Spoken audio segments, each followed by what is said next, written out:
And at 10, Springtrap. Now, this number is really meta, and that's why it's starting off the list. But this isn't a metaphorical or philosophical number as if you thought it was going to be. Springtrap has literally killed other versions of himself in the Fazbear Fright story of In the Flesh, from the 5th Fazbear Frights book Bunny Call. After Matt hadn't playtested a VR game he was working on for a few days called Springtrap's Revenge, he came back to find piles of dead Springtraps that the AI had somehow spawned in order to have something to kill. It's absolutely horrifying, and it's just plain weird. Like, why would you spawn more versions of yourself in order to have something to kill? Like, isn't that just like a paradox? Like how you physically are unable to prevent yourself from being born, since if you do, you fade out of existence, but then you can't go back and prevent it.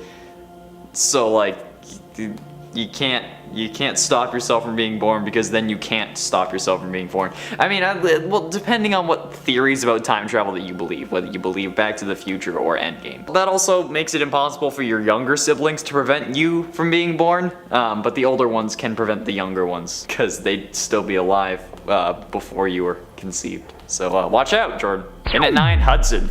Hudson is the protagonist of What We Found, the third story in the 8th Fazbear Frights book Gumdrop Angel. Hudson has short blonde hair with a pale beard and blue eyes. He also has straight white teeth. He has bruises and burns all over his body. He's 6'1" and skinny. Almost like me, except my teeth aren't white and I'm not 6'1", and I don't have a beard. But I have blue eyes and I'm skinny.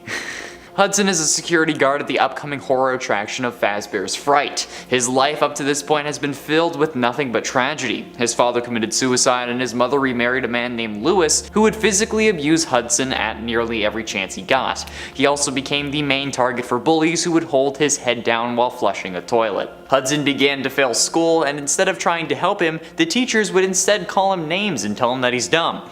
Gotta love the public school system, am I right? The story would later reveal that Hudson's family home burned down with Lewis and his mother inside, killing them. While Hudson does burn in an oven at the end of the story, he was in essence driven there by Springtrap, who was the main antagonist of the story. So still a Springtrap victim. By the way, Hudson was also the one who set the fire that killed his mom and Lewis, so. And at 8, Jeremy. There aren't many glitch trap victims, so we can't really do one of those lists. But since Jeremy from FNAF VR was driven to suicide by Glitch Trap, who is William Afton's code form, I think it's close enough to deem a Springtrap killing. Jeremy from FNAF VR is the game tester who tested the game before Tape Girl, and is the one who Tape Girl found after he cut off his face using a guillotine paper cutter. This was thanks to William invading Jeremy's mind through the use of the VR game, which is still confusing to me, since unless you were connected in some form of Sword Art Online haptic suit, it shouldn't really be possible. We're only seeing the game with our eyes, not plugged in like the Matrix, but I don't know why I'm bothered by it. I mean, I'm literally talking about a game series where a man possessed by the spirit of a child exploded after somehow communicating while comatose, had then used his intense agony to possess a hard drive that then gets scanned to create an AI that allows this man to continue living. So I don't know why I'm getting caught up in semantics, honestly, but yeah. Jeremy. And at 7, Vanny. Vanny is the planned main antagonist of the next FNAF game Security Breach. There is not much we know about Vanny, but there are plenty of theories. Some believe Vanny to be the glitch trap controlled version of Vanessa, which would make sense. Some also believe that she was the girl who recorded the tapes in FNAF VR, aptly referred to as Tape Girl, who I literally just mentioned, which would also make sense. And while both of these are probably true, even if they aren't, somehow Vanny did fall under William's control, which in essence makes her a Springtrap victim, even if it was Glitch Trap who was controlling her, but he also would have manifested in that suit because he didn't want to relive the agony of being spring locked, so he was still basically Springtrap. Look, this was a hard list, okay, and I had to add this number at the end. I had to add it so that I had 10 points, okay, so chill for a minute and let me do my thing. And it's 6, Charlie. Okay, so in a way, Charlie in the Twisted Ones novel is a victim of Springtrap, and by in a way, I'm gonna have to suspend my disbelief because she was still a robot. While the original Charlie was killed by William Afton, in the Twisted Ones, one of the 4 robotic versions of Charlie gets snatched by a twisted animatronic and gets killed, which only makes things more confusing when another version of Charlie, who is much older, shows up. But that's not the point. The point is that at this point, William had become Springtrap, and the twisted animatronics were his invention. So while yes, she was a robot, she was still a sentient robot who got snatched by an Afton creation after he had become Springtrap, so that's good enough for me. This was, like I said, actually harder than I thought it was going to be. William doesn't do much killing after becoming Springtrap, because he's locked in a room for 30 years. Most of the damage was already done at that point, so please forgive a few leaps in logic or suspension of disbelief, please. Thank you. Halfway through into number 5, Matthew. Remember how earlier I talked about how Springtrap was killing himself in the Springtrap's Revenge VR game in the Fazbear Frights book Bunny Call? Well, not only does he do that, but he also tears the main character Matthew to shreds. Now, some do consider this Matthew to be a reference to MatPat of game theory, and it makes sense why. But what makes this bad is that the community considers this an M-Preg fanfiction, which I have to say, I enjoyed not knowing what that was until I had to ask my sister about it because it was everywhere online.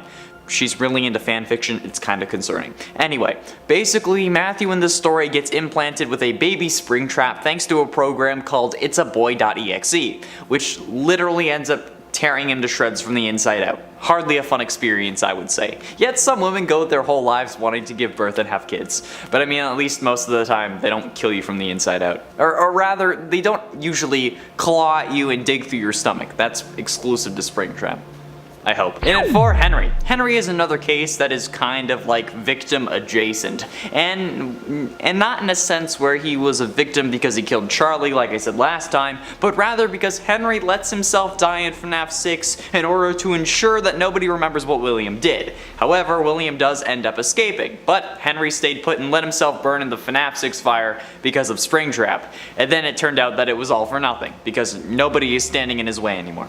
So honestly, while not directly killed by Springtrap or William, Henry is one of the biggest victims that William has. He took his family and his life, all for nothing, since it didn't actually put an end to his reign of terror. But maybe, like the ultimate custom night Samurai Freddy cutscene suggests, maybe Henry is also still alive, possessing an object looking to come back to keep pursuing that anime fox. At least, I wouldn't be surprised if Henry turned out to be Glamrock Freddy or something like that. Getting close to the end, and in number 3, Gregory. Now, with Security Breach not releasing until late 2021, we can only speculate as to what happens to our next main character and our player, Gregory, in the next Fazbear game.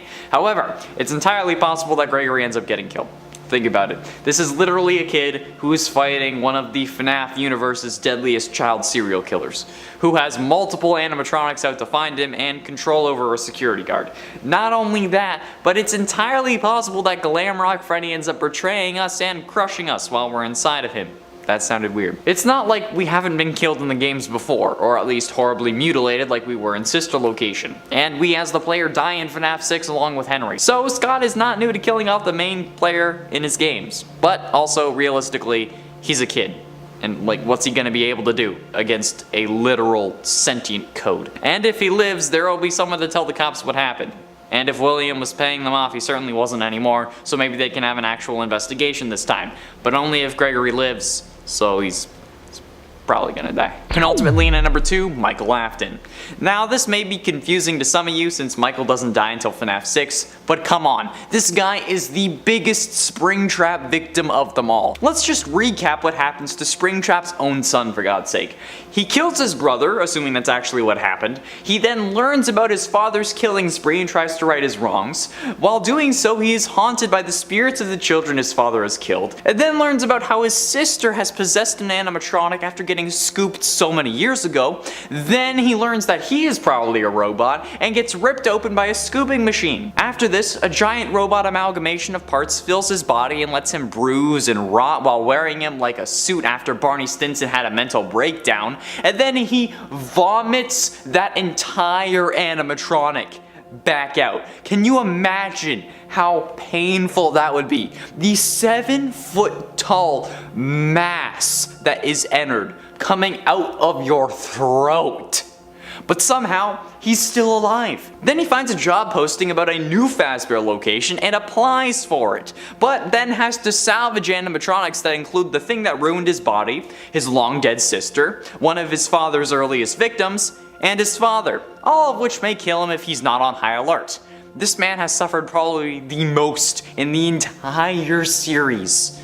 That's absolutely horrifying. Finally, and at number 1, William Afton. Yes, here we are again. While I already said Springtrap himself as the first number, I'm gonna round it off with some more self-reflection. Like I said, this list was hard. However, the most important victim Springtrap could have had would have been William Afton himself. Let's remember, Springtrap isn't a separate character. He is the body of William Afton that got spring-locked after he hastily put on his murder costume in the back room of an early Fazbear location after accidentally releasing the souls of his original victims. Whether it was to make them feel scared or to make himself feel more powerful, his haste coupled with the moisture from the leaking ceiling caused the spring lock mechanisms to fail, shooting thousands of metal parts deep into his body. It would have killed him if not for the spirit that had possessed him that was intentionally keeping him alive. That's brutal. I mean, he absolutely deserves it, don't get me wrong, but that has to be included on this list. I mean, I was told that William should have been on the purple guy victims list, so there you go. Here he is. In at 10, William Afton. Before Sister Location's release, we could only speculate as to the name of the individual we knew as Springtrap. Tons of names were made. Dave, Dylan, Trent, Kyle, Steven, you name it, and someone had claimed that this was Springtrap's name. However, the introduction of Springtrap's true identity, William Afton, was actually in the FNAF novels, more particularly The Silver Eyes, the first novel in the series. This was mostly shown to the masses by Matt Pat and his theory on the subject, but the response was actually practically divided, with a load of people glad that we finally at least had some form of canon name for the character, and others upset because Matt Pat had used the books for his theory, which don't share the same continuity as the games, despite sharing the same canon of Five Nights at Freddy's. This theory, however, was ultimately confirmed to be true during Sister Location's starting scene, where we first hear Afton speak, talking about Baby's various features. There's no doubting what you've achieved on a technical level. These are clearly state-of-the-art. There are just certain design choices that were made for these robots that we don't fully understand. We were hoping that you could shed some light on those. She can dance. She can sing. She's equipped with a built-in helium tank for inflating balloons right at her fingertips. She can take song requests. She can even dispense ice cream. With all due respect, those aren't the design choices we were curious about, Mr. Afton. In at 9, Eternal Torment. Ultimate Custom Night was a really interesting turning point in the FNAF series. The original Afton storyline was finally at a close, and this game was the ultimate capstone to that, with some important lore hints in the form of voiced lines that play when you get killed. However, this game still fits into the FNAF story, and serves as a link between the original story and the new one, the new story being Afton trying to escape the video game world that he got himself locked in. But we originally interpreted this game all wrong, since we initially thought that William was burning in hell, or at least stuck in purgatory. But as all Supernatural fans know, purgatory is just a giant forest where monsters kill each other for all eternity, not a security guard office where you have to fight off countless animatronics. But this idea, despite being solid with incredible amounts of evidence, was proven wrong thanks to the original final book in the Fazbear Fright series called Bunny Call. Wow, Scott really likes to act like he's ending things with Springtrap and then just totally doesn't. However, in this book, the story of the man in room 1280 tells the true tale of what's going on in this game. Afton is in the hospital, horrifically burned after the FNAF 6 fire, and is stuck in a coma, much like Crying Child was in FNAF 4. Eventually he wakes up though, which I'm guessing is him beating 50-20 mode, and is brought to a Fazbear warehouse where he promptly explodes and possesses a hard drive. Fun. And at 8, bribery. The fact that William wasn't caught, or that everything seems to go so perfectly for him, has to have an explanation. It's not like this guy just got that lucky. No way, not in Five Nights at Freddy's. There has to be a reason behind why the cops didn't check inside the bleeding and horrifically smelling animatronics. We know that this is the case because the newspapers from FNAF 1 confirm that the restaurants shut down thanks to animatronics smelling like death and leaking mucus and blood. Here's a quote from one of those clippings. Police were contacted when parents reportedly noticed what appeared to be blood and mucus around the eyes and mouths of the mascots. One parent likened them to reanimated carcasses. How were the bodies not found then? They could have tested the blood, found that it was similar to the parents if they didn't have any of the kids' DNA on file, and then easily have gotten a warrant to take the animatronics. But they didn't. The dead bodies were still never found and Afton was released. How the actual hell is that possible? The only way I can see, personally, is bribery. Like, William had to have been bribing these people, and they had to know that he was locked in the back room of Fazbear Frights, because why would they tear down a random wall to find that animatronic? It's impossible. There's no way that he just got released out of random chance. No one is that lucky. No. And at 7, the arm. We don't know too much about the upcoming FNAF game Security Breach. So far we know that there are at least 5 new animatronics and a whole pizzaplex to explore, and the game will have a day and night cycle, but that Afton will also somehow be involved thanks to the appearance of Vanny, who will serve as the antagonist to this game. However, in the gameplay trailer released for the game by PlayStation, at the very end we see a seemingly metallic arm reach out from behind some boxes. Some believe this to be the arm of the Stitch Wraith, others think that this is William. I think it's the latter, since, you know, we can see the reflection of purple light coming off the arm. And Springtrap, aka good ol' Willie Afton, is known for being the purple guy. This combined with the fact that he's trying to escape the game indicates that he will in fact be successful. And his goal of achieving eternal or everlasting life will be complete, since now he exists as Code, and can, I'm guessing, jump from animatronic to animatronic. And that's probably going to end up being a feature in the game after Security Breach, if there is one. And at 6, Glitch Trap. Glitch Trap is very clearly meant to be William Afton in his code form. As Tape Girl says, he was created after they scanned a hard drive they were given that was meant to help with coding the AI for the animatronics. However, while this is evidently William, it's theorized by many that this is meant to be based on the original suit that Afton wore to lure kids away, or at least try to, since thanks to the newly released FAS Facts, which I covered in detail in another video, link is in the iCard, we now know that the first animatronics William built, or at least some of the first, had claws that could hide away items, which is a feature only present in the Funtime animatronics. So the Funtimes were built before the spring-lock suits used in Fredbear's Family Diner, at least they could be. So this would have to have been a suit used at the company before they even had animatronics. And he was also planning on going on a killing spree already, so we can always assume the worst. Maybe there are more kids that went missing out of their homes like suggested in the Midnight Motorist minigame.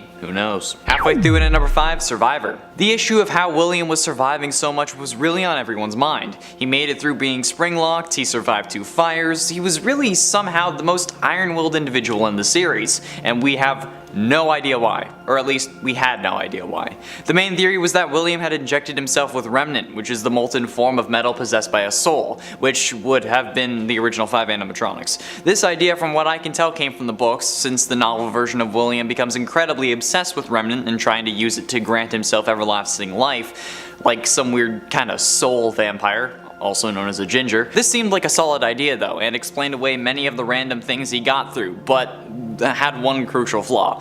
The only way to destroy Remnant is with a fire, so he would have had to make it out of the FNAF 3 fire unscathed, which as we saw in Sister Location's ending, he didn't, since he was literally at the burnt down Fazbear Fright. Does anyone else find it slightly annoying that Fazbear Fright is both the name of the FNAF 3 location and the series of books revolving around like the short stories? Because I certainly do. It's very annoying. And at 4, Mic Trap. The Mic Trap theory came out after Sister Location's secret ending, where Michael makes his speech with the famous line of "I'm going to come find you." After saying "I'm going to come find you" a second time, Springtrap appears at the burnt down Fazbear Fright. This one little moment caused some fans to assume that Springtrap appearing meant that it was Springtrap who was talking, making them think that Mike was in fact the one in the Springtrap suit. Hence the name Mic Trap. This, however, was simply to illustrate that Springtrap survived the fire, like we had been assuming, since Scott said in a Reddit or Steam post to check out MatPat's conclusion on this debate, and MatPat had concluded that it was William in the Springtrap suit. Since in FNAF 2's minigames he was able to drive, and if he was Michael, we couldn't have been him in Sister Location. It wouldn't make sense. But that wouldn't be the end of the Mic Trap debate. Haha, just wait until the next game comes out. Getting close to the end in number 3, Survived. After FNAF 3's ending, when we learned about the fire, we thought that that was it, at least for around 20 seconds, until people started brightening the final image like we know to do with FNAF by now. And that's when we saw Springtrap sitting in the shadows behind the stuffed animal that was the image for the news article about the fire. Now, I have no idea how the photographer didn't see that, or if William was bribing news outlets or whatever, but this is absolutely terrifying. And it really is what started us down the rabbit hole of having to jump through several hoops to find more lore clues and ideas. Brightening this one image made us have to comb through the files of a mobile game. Think about that. Anyway, this image set us on the path to thinking William survived the fire and that this would not be the last FNAF game. I don't know if this was supposed to be the point of the Easter egg, like if it was somehow to allow for more games in the series if Scott wanted to, but hey, either way, it happened. And here we are, 5 games, 15 books, and more later. Still questioning everything about this series, so time well spent. Penultimately in at number 2, Spring vs. Scrap. Then Ultimate Custom Night came out, and the Mike vs. Wooltrap debate was on the rise again, thanks to the introduction of Scraptrap, who people thought was Scott adding a new character so that both Afton men could be Springlock victims. This was incredibly frustrating for me, but it was ironed out when Scott referred everyone to MatPat's conclusion on the debate, like I said before, cause you know. And in Ultimate Custom Night, Scraptrap says, "I always come back," which turns into William's signature line because let's be honest, he does always come back. So that seemingly settled it, but there are for some reason still fans who believe that Springtrap and or Scraptrap is still Michael, which just boggles my mind. But when people are dead set on something, you can't really convince them otherwise, just like how you can't convince me that Mike isn't a robot, even though in this debate there is confirmation that Spring and Scraptrap are William, but hey. Finally, in at number 1, Survive x2. William surviving the FNAF 6 fire though was much harder to believe when it came out at first, at least before Bunny Call was released. However, some fans seem to note that during the final cutscene of FNAF 6 during Henry's speech, while the other animatronics were engulfed by flames, Scraptrap was ahead of them. There's more, waiting for you after the smoke clears. Although for one of you, the darkest pit of hell has opened to swallow you whole. So don't keep the devil waiting, friend. This was especially hard to believe given that we thought Ultimate Custom Night took place in hell, which is really impossible to go to unless you die. Well, with me being the exception. I party with Satan on the regular. He strangely can't hold his liquor. Either way, this was all proven to be true when Bunny Call was released and William was in the hospital in room 1280, which I have to say has got to be one of the biggest trolls in the entire series, or like at least like one of them. Because like, come on Scott, really? You had to do that to me? To us? Yeah, thank you, Scott. In at 10, Springtrap and Ballora. This is probably the most sane one out of all of these ships, but sane does not mean not cringe. First of all, Ballora and Springtrap are not married, like I saw at least one comment, but seemingly multiple suggest in the previous ships list. That's not a thing.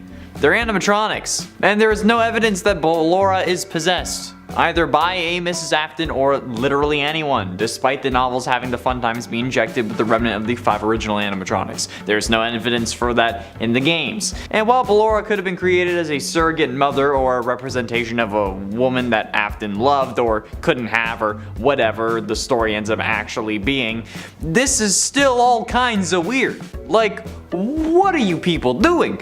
Bro, do you realize that this is a serial killer trapped in a robot suit? Right? Like this isn't just your old run-of-the-mill ship. In fact, none of these are. To put it into a different perspective, you're basically shipping Jeffrey Dahmer with a robot woman. You're shipping Ted Bundy with a fembot, for God's sakes. Like, does that really seem normal to you? Because it shouldn't. In at 9, Springtrap x Matt. Now, I'm not quite sure what this is shipping because there was no way in hell that I was putting that in my search history, but when I looked up Springtrap X, this was one of the suggestions, Springtrap and Matt. Now, I'm fairly certain that this is talking about the Springtrap and the Matt from the Fazbear Frights book Bunny Call, where a video game designer named Matt ends up giving birth to a real-world version of Springtrap, but a load of people guessed or assumed that this Matt was intended to be a reference to MatPat of game theory, which is honestly pretty terrifying. But now, people have begun shipping the characters, and the only reason this is higher on the list instead of lower is because this is only my suspicion, because again, there was no way in any dimension or universe that I actually clicked that suggestion. No way in living hell would I ever do that. Not if hell froze over, not if pigs could fly, not if butterflies flew out of my ass, not if a dinosaur head popped out of my butt and ate my coffee table. No, not a chance in literally any dimension. And I subscribe to the many worlds theory, much like how you should subscribe to the channel, so technically there should be a dimension where I clicked it, but not this time. No sir. In at 8, Springtrap and Vanny. Now, I'd like to point out to the jury that Springtrap is a serial killer trapped inside a robot, but also that they do not exist as of Security Breach when Vanny is introduced, since at this point Springtrap has turned into Burntrap. So, for this to work, there would need to be a load of shenanigans, since for Vanny to be created, Springtrap has to become Scraptrap, and then burn in FNAF 6, releasing his soul to possess the hard drive that gets scanned into Help Wanted, that then takes over our brains as Vanessa in Help Wanted. So, for Vanny to be created, Springtrap has to die. Neither can live while the other survives, as the Harry Potter prophecy says. So, like, how on earth are we supposed to ship Springtrap and Vanny? when it's literally impossible. This is why I don't like these kinds of things, okay? It makes me think, and it just seems impossible. Like, I don't want to think about the lore implications of shipping animatronics. This is all kinds of cursed, and it actually physically hurts me. I feel physical pain, like someone stabbed me. And at 7, Springtrap and Mangle. Springtrap and Mangle is one of the ships that was suggested the most in the comments of cringy FNAF ships, and I can see why. Firstly, what the hell? Okay, why would you even consider these two to be a good pairing? Second, isn't Mangle possessed by a dog? Like, didn't we settle on this? Like, William used Mangle and Susie's dog as like a remnant experiment to see if he could actually get robots to be possessed? Or have we forgotten about that for some reason? And I mean, like, a literal animal as well. Like, not he a dog, like he's literally a dog. Like, this is borderline Beauty and the Beast kind of thing going on here. Like, what the living f are you people thinking? We're shipping a serial killer who only kills kids and a goddamn actual animal possessing an animatronic. Like, I don't know what's going on anymore. Why are we like this? This makes me want to actually leave the community and stop making FNAF videos. Like, why is this a thing? I don't want to be associated with this. So, because of that, we're moving on. And at 6, Springtrap and Golden Freddy. Now, in the previous ships video, I mentioned how shipping Springtrap with anyone was cringe, but specifically the original 5 animatronics, since each one are one of his victims, and a kid. Golden Freddy is no exception. Remember, people, since Springtrap is the combination of Spring Bonnie and William Afton, who by all means is a real person in their reality, this means you are shipping this person with the animatronic version of Golden Freddy, which is filled with the rotting corpse of Cassidy. Cause some consider Cassidy to be the one you should not have killed, and while those who think that are wrong, that would only add yet another layer of to this already messed up ship. You people need to stop this. The only way that it could get worse was if he is shipped with a family member that he ended up causing the death of.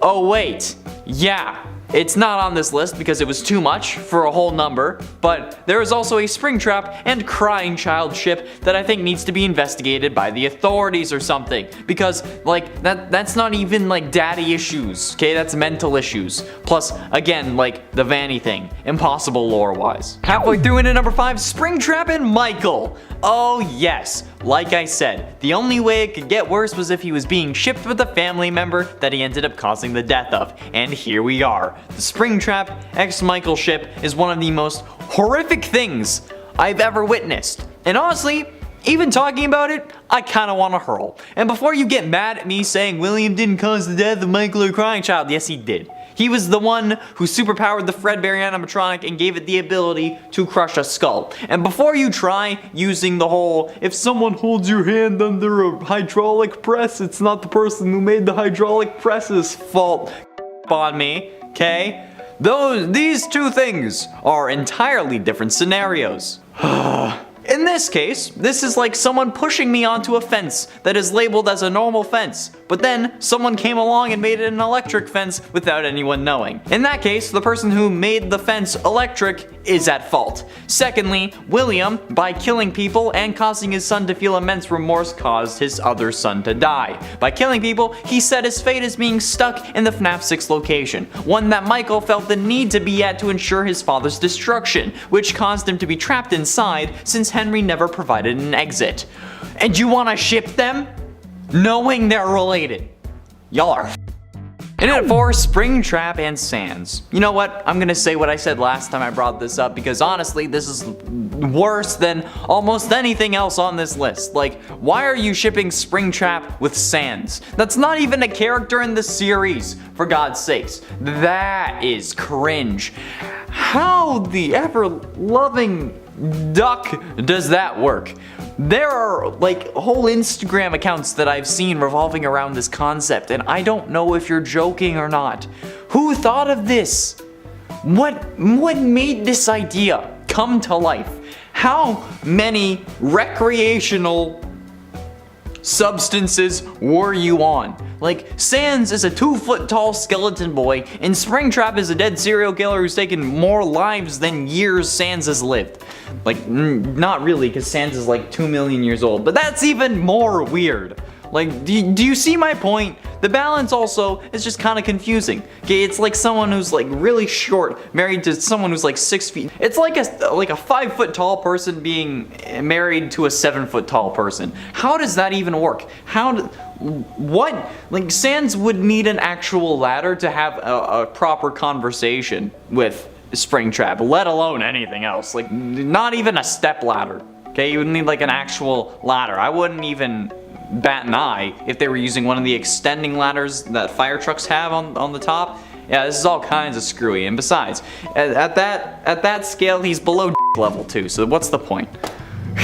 Getting close to the end in number 3, Springtrap and Baby. This is even worse than the Michael one, because not only is Springtrap again the father of the girl possessing Baby and the direct cause of her death, but this girl is also knee-high to a grasshopper at the time of her death. Do you realize how absolutely disgusting that is?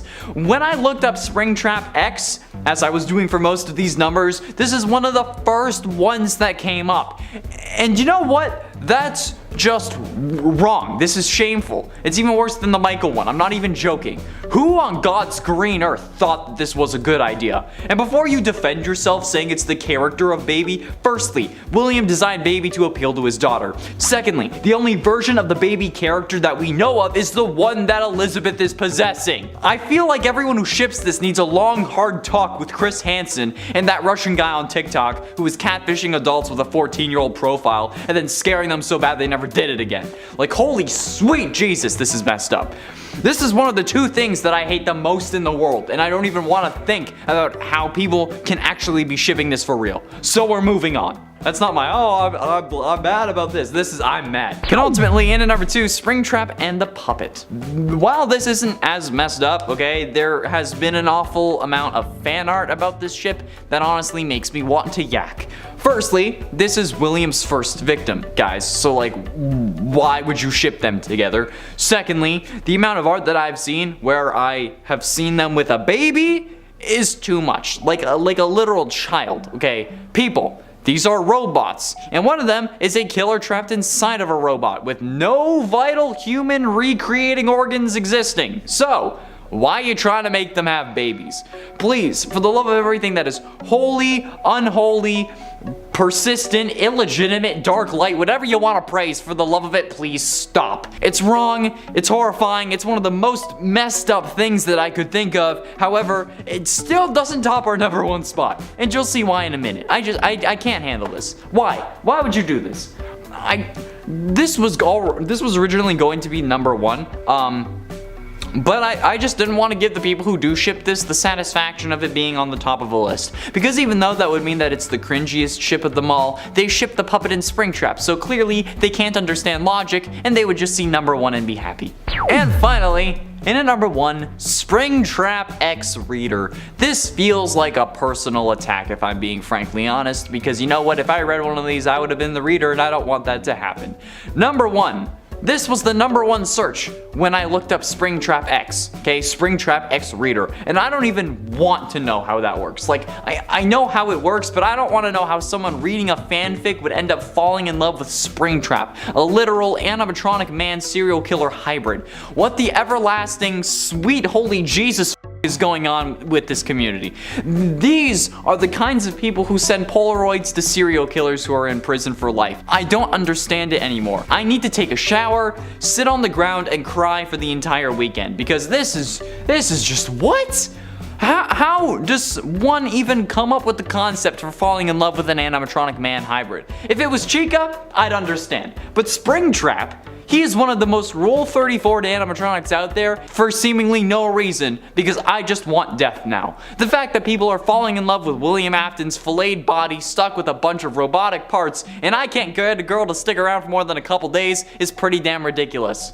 Maybe I should, like, finally cave and let this series turn me into the maniac I'm probably going to become, because apparently they get all the girls. And at 10, William Afton. I've said it before and I'll say it until the day this stops being an issue. Springtrap contains the body of William Afton inside. We see Purple Guy run into the Golden Spring Bonnie suit at the end of Five Nights 3, where due to the moisture in the air and William's rush, he ended up getting trapped inside thanks to the spring locks, and then he ends up collapsing, but take note, we never really see him die. He's just twitching, as he was in the trailer to that game, and while yes, Michael may be literally purple now, as his flesh decayed after Ennard entered him in sister location, just because he's literally purple doesn't mean he's the killer. And just because when Michael says, "I'm going to come find you" at the end of sister location, and then Springtrap appears, that does not mean that Springtrap is him. We see that Michael was at sister location, and this camera movement takes place at Fazbear Fright. That was burnt down by Henry in an attempt to kill William because we all know who did it. William is inside Springtrap, not Michael. Scott even confirmed this when talking about MatPat's timeline after Ultimate Custom Night came out, saying if you're hung up on the whole Will Trap versus Mike Trap debate, watch MatPat's video. And in that video, MatPat says that it is indeed William in the suit, not Michael. There you go, please stop. And at 9, it's a suit. While the Springtrap suit contains William's body, it is still a suit. The Golden Bonnie animatronic was a spring-locked suit, which as Phone Guide tells us is a specially designed suit that doubles as both animatronic and suit. Meaning that the spring-lock mechanics in the Golden Bonnie suit would retract like some form of even more complex Iron Man and create enough room for a person to climb inside and wear like your normal Chuck E. Cheese suit. Obviously, they weren't amazingly designed since there were some flaws. Like when they get wet, the spring locks can close easily, which is why Michael got bit in FNAF 4 and why William got snapped while in the suit. The suit also is clearly meant to be a suit since it has 5 fingers and 5 toes, which the other suits are lacking in favor of 4 fingers and 3 toes. It's even more clear when looking at the secret menu screens for FNAF 3, where on rare occasions you can see a skinless William Afton trying to get out of the suit by prying the head open.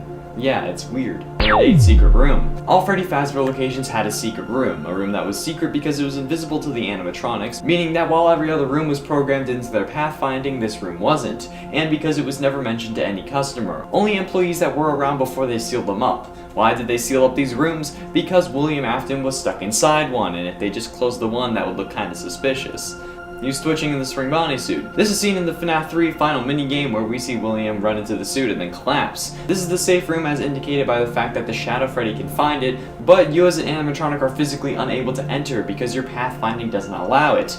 William uses this to hide inside and then dismantle you as you try to find him, but he ends up unintentionally releasing the spirits of the children he killed. After he gets snapped in the suit, they fade away, but are only really put to rest when you get the good ending and give Golden Freddy the party she wanted, even if it's not enough for her to let go, which is kinda salty. I mean, like, it must have been a really bad cake. Come on, puppet. Chop chop. And at 7, no head. So no head? The suit doesn't have an endoskeleton head, get your mind out of the gutter. It's actually impossible for it too, since even with the crazy advanced tech that these places have, you cannot move an endoskeleton head as they are presented in the games away enough for a normal head that just barely fits inside to fit inside. This is also shown in the menu screens when William is trying to remove the Springtrap head. There is no form of robotic head present. It's his eyes and his meat.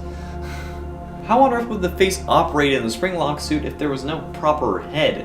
Is it just a different form of robot or like a different arrangement of parts to get everything working more efficiently? Because if that's the case, why isn't that the case with every animatronic?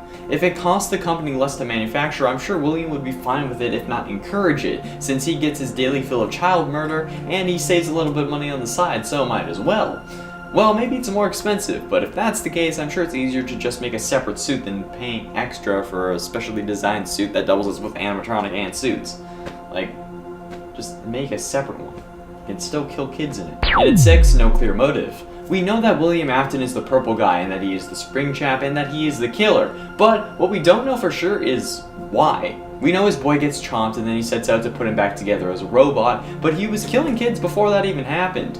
What we don't know is why he's doing it. We know he sets out to create more Remnant in an effort to unlock the secrets to eternal life or something like that after he discovers Remnant, but why did he start killing kids in the first place? Did one act like Braith and just really piss him off? Was it just something he wanted to try? Is it some weird fetish? He clearly feels emotion since he felt sad after losing his son, sad enough to block out the woman Ballora represents from his life, but we don't know 100% why he killed Susie in the first place.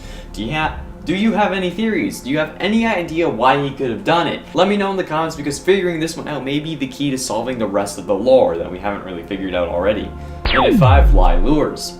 He had to lure kids into the back room somehow, right? So dressed in the Spring Bonnie suit, he told kids all sorts of things to get them backstage. We know he told Susie, the girl who would later possess Chica, that he had her dog that was actually still alive, as indicated by the bleeding dog carcass in the Fruity Maze minigame and the whole Chica the high school year scene where she says, "I told them someone ran over his dog," or something like that.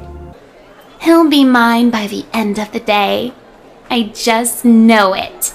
I told him that someone ran over his dog in front of my house. So we know he lies to bring kids backstage, where he ends up killing them for, at this point, unknown reasons. Stuffs the bodies into the animatronics to hide them and then leaves like nothing happened. It's like that meme where Pennywise is talking to Georgie and he's like, "I have brand new Pokemon cards down here." Then Georgie crawls in. Like, you know the one? For me it would be something like, "I have information about Stephen Amell returning as the Green Arrow down here." Or like I once made one that said, "I have all the other Pokemon you can't get in Sword and Shield down here." And that one would honestly get me. Pokemon is the one game that shouldn't need a DLC, okay? Forgot this was a FNAF list. And at 4, Scrap Trap. Scrap Trap is the same as Springtrap. Pink guy is purple guy, is Springtrap, is Scrap Trap, is William Afton. There's an entirely separate debate online that is along the lines of William is Springtrap but Michael is Scrap Trap, or something like that, and it's just ridiculous. Why would that be true? The only Spring Bonnie suit we know of is the one that William was inside before the events of Pizzeria Simulator. For those of you who don't know, Scrap Trap is the version of Springtrap you find outside of the pizzeria in the back alley, like where you find Scrap Baby, Molten Freddy, and Lefty. And in accordance to paragraph 4, you bring it inside so that when the pizzeria burns at the end of the week, everyone who needed to be set free with fire, since that's the only way to destroy remnants, can be set free. Scrap Trap is just a further decayed version of Springtrap. It's not a separate character, it's not its own thing, it's not Michael or anyone new. It's Springtrap, it's William, they are all one and the same. And 3, Ultimate Custom Night. We can all agree at this point that Ultimate Custom Night takes place in hell, and we play as William Afton dealing with the torture we deserved for killing all those kids, but specifically the one we should not have killed.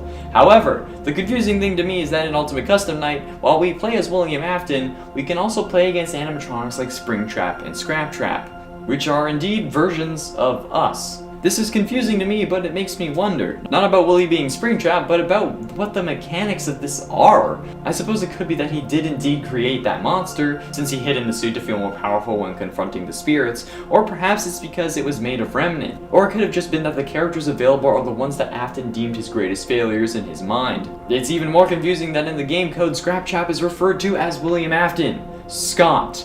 I know you're clarifying that Scrap Trap is William, but that throws a whole lot more wrenches into this than there should be for a final game in the original story.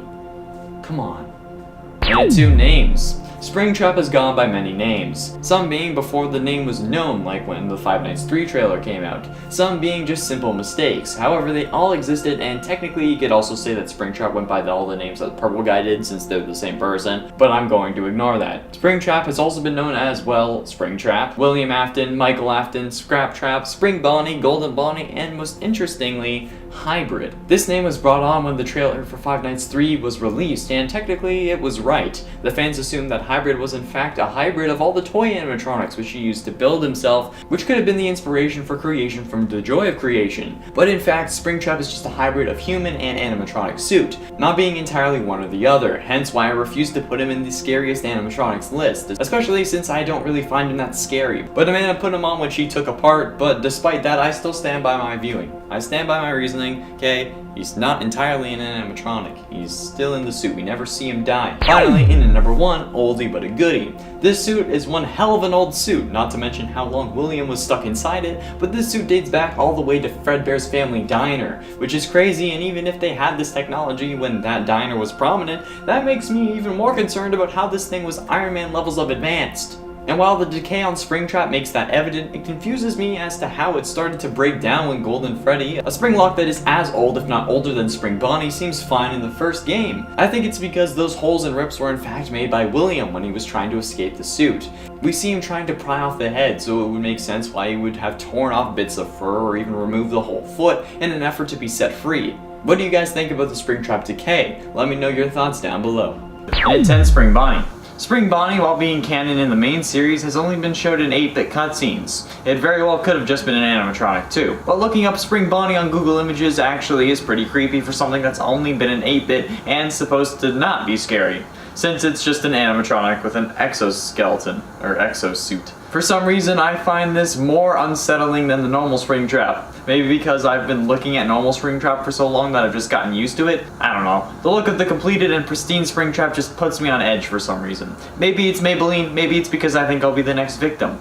Either way, Spring Bonnie is scary. I was gonna make a joke, like Spring Bonnie is spring scary, but it didn't work. I don't know why I thought of it. In a 9 draw kill. This Springtrap was drawn in the style of draw kill. At least that's what the image said. I was unable to find the original author since the 3 versions of this that showed up were small and Pinterest links that didn't give any credit, so that's unfortunate. But this thing sets me on edge. And not only this, but searching draw kill Springtrap on Google will get you a load of monstrosities that will haunt your nightmares for the next few weeks. I'm not quite sure what it is about this animatronic that makes it so creepy. I just know that it's creeping the hell out of me. Why does this misfortune continue? And it ain't Toy Springtrap. Toy Springtrap is what it sounds like. Springtrap in the form of Toy Bonnie instead of Golden Bonnie. Well, actually, Golden Toy Bonnie. This is creepy as hell. Can you imagine being stuck inside a toy animatronic? Like, obviously I'd like to be stuck inside Toy Chica, but not for so long that the parts of plastic start coming apart and deteriorating and my flesh starts melting and rotting away. Yeah, I don't like the thought of that, and yet here we are with Toy Springtrap and it hurts my feelings. Like on a deep level, like, at least they didn't do this to Chica, otherwise I think I would be crying on camera, and the editors would leave it in because they like to watch me suffer, just like the rest of you do. And it's 7 Scorched Springtrap. Scorched Springtrap is different than its canon counterpart from FNAF AR. Scorched Springtrap in essence looks like a phantom version of Springtrap, like as if it was a hallucination in FNAF 3. Basically a burnt version of Springtrap after the fire at Fazbear Frights. Speaking of which, it looks like they just showed up across the street because there's fire trucks over there. But I'm sure you're seeing it, so you know what I mean. Sure, normal Springtrap is pretty spooky, but this guy just takes it one step further and really messes with your head. It's ironic given how you can actually see Springtrap on multiple cameras in FNAF 3 as another hallucination. So Scorched Springtrap looking like a phantom makes sense. And it's 6 Nightmare Springtrap. We all love the Nightmare animatronics. They're some of the scariest things in the games that we've seen, but Springtrap was missing from the bunch, obviously, since this would have been before Springtrap was a thing, at least in the timeline-wise. And William caused the hallucinations anyway, but the fan versions of Nightmare Springtrap are some horrific With the famous stomach mouth and razor-sharp munchers, this guy will eat your arm and left testicle for breakfast and then come back for seconds, and then will finish you off for lunch, then regurgitate you again come dinner. But you're also forced to deal with this cycle every day, and it's still you every day. You just somehow come back to life so he can eat you again. I don't know where this analogy came from, like, I'm not okay. FNAF has actually broken me. Halfway through into number 5, Final Nights. 2 words. Kill me. I don't want to deal with this thing, so if I'm ever in a situation where I come into contact with this thing, be it virtual or in the real world somehow, I'm going to tell it to kill me. Because no. Just no. This thing is horrifying, and there is only one real image of it. The suit over the exoskeleton is even more torn and tattered, and the glowing dots for eyes make it not any better. My pants are now the color of this animatronic because of it. How does William even have glowing dots for eyes? Like, shouldn't he just have normal eyes? Because he's still human, I'm so confused. Look, this thing could find me in broad daylight with a million people around it and be frozen still, and I still wouldn't mess with it. This thing looks crazy. Why is Final Nights so goddamn terrifying? It scares me with the Reaper puppet, and it scares me with its version of Springtrap. I don't know if it's just an Easter egg or an actual antagonist, but I don't plan on sticking around to find out. And for Springtrap Endo.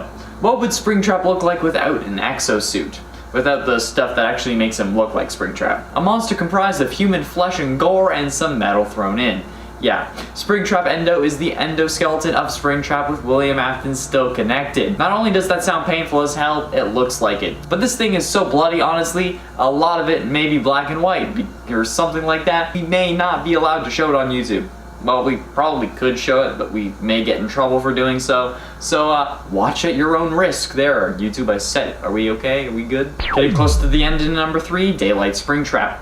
Daylight Springtrap is a version of Springtrap fan-made as a proposition for Dead by Daylight, a popular multiplayer survival horror where you play as either one of the survivors or the killer. The killer has options between the look and class of the killer, and this creation was a proposition for the game to add a Springtrap character, which would require a load of licensing fees, but we'll pretend like it would be possible.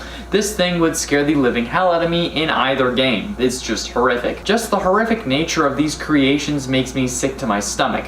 There are multiple versions of this animatronic and they all just make me feel like I'm going to suffer. Some may say just to add the normal Springtrap animatronic, but I'm not sure. What do you think? Would you like to see a Springtrap killer in Dead by Daylight? And if you did, would you want a unique design or the original Springtrap that we all know and love? Be sure you let me know in the comments. Ultimately, in at number 2, Ignited Springtrap. Ignited Springtrap comes to us from the wonderfully horrific and terrifying world of the joy of creation. Ignited Springtrap is what I feel like Springtrap would have been. With no jaw and his horrifying demeanor overall, this guy will make you bricks. I'm not even sorry about the swearing because this one was necessary. Normal Springtrap is bad enough, but crank it up to an 11 and then throw it into the real world and then all of a sudden you get this thing. And if you're unaware, the premise of Joy of Creation is that you play as Scott Cawthon and the animatronics are coming after you in our world. Hence the name Joy of Creation. But we will also be getting a new and improved version of this character thanks to the Fazbear Fanverse initiative. Thanks, Scott. Just makes everything more terrifying.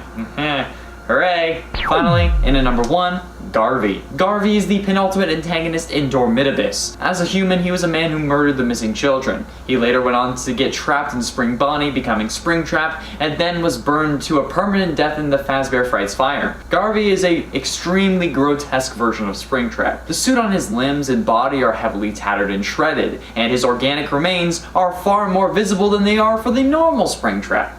His lower jaw is deformed and broken, which disappears on at least one occasion, showing Garvey's corpse, mouth, and jaw. Cause you know, why the hell not? And Garvey now has an unnatural animalistic stance, walking in all 4 limbs like a spider. His limbs also appear to be snapped in multiple places, alluding to the limbs being bent in unnatural ways, and the fact that his left hand serves as a foot and his left foot serves as a hand? What? He is also much bigger than Springtrap, or any other threat in the game. They were also named before the William Afton name reveal, I'm pretty sure, so this is just a random messed up dude, in at least Dormitibus lore. Yeah, no thank you, not anymore, no, go away.